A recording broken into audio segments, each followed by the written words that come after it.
Inciso D. El sacrificio de reparación, capítulo 7. Esta es la ley del sacrificio de reparación, es cosa sacratísima.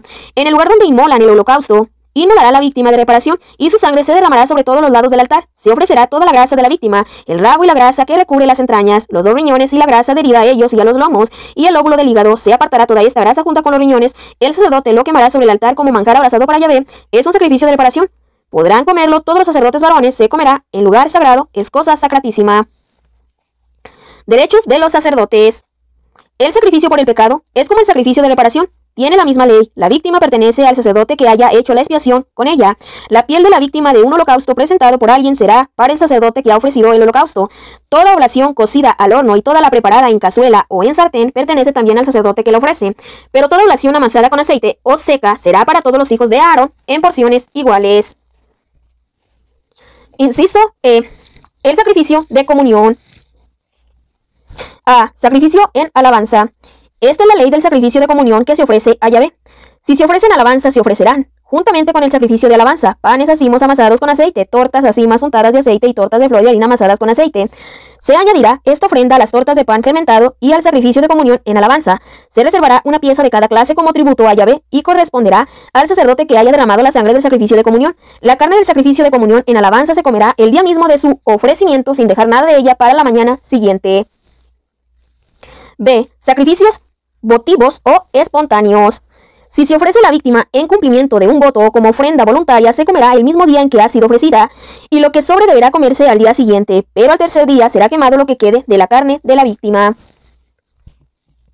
Normas generales. Si se come la carne de un sacrificio de comunión al tercer día, no obtendrá favor el que lo ofrece, no se le tendrá en cuenta, será abominación, y quien coma de ella cargará con su iniquidad. No podrá comerse la carne que haya tocado cualquiera cosa impura, será consumida por el fuego. Toda persona pura podrá comer la carne, pero quien, en estado de impureza, coma carne del sacrificio de comunión presentando a Yahvé, ese será excluido de su pueblo. Si alguien toca cualquier cosa inmunda, sea inmundicia de hombre o de animal o cualquier otra abominación impura, y luego come de la carne del sacrificio de comunión ofrecido a Yahvé, será excluido de su pueblo. Habló Yahvé a Moisés y le dijo: Di esto a los israelitas: no comerán grasa de buey, ni de cordero, ni de cabra. La grasa de animal muerto o destrozado podrá servir para cualquier uso, pero en modo alguno la comerán, porque todo aquel que coma grasa de animal que suele ofrecerse como manjar abrazado a Yahvé será excluido de su pueblo.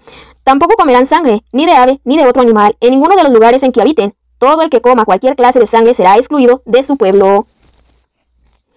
Porción de los sacerdotes. Yahvé habló a Moisés y le dijo: Di esto a los israelitas: quien ofrezca a Yahvé un sacrificio de comunión, presente a Yahvé una porción de su sacrificio. Con sus propias manos presentará los manjares que se abrazarán para Yahvé. Él mismo presentará la grasa y el pecho para que sea consagrado por el rito del balanceo ante Yahvé. El sacerdote quemará la grasa sobre el altar, el pecho será para Aarón y sus hijos. Reservarán también al sacerdote como tributo la pierna derecha de sus sacrificios de comunión.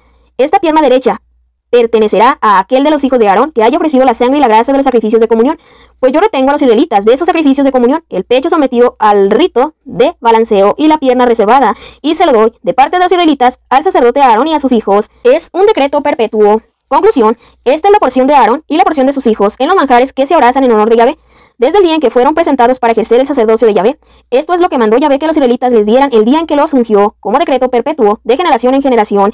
Esta es la ley del holocausto, de la oblación, del sacrificio por el pecado, del sacrificio de reparación, del sacrificio de investidura y del sacrificio de comunión, que Yahvé prescribió a Moisés en el monte Sinaí, el día en que mandó a los israelitas en el desierto del Sinaí que presentaran sus ofrendas a Yahvé.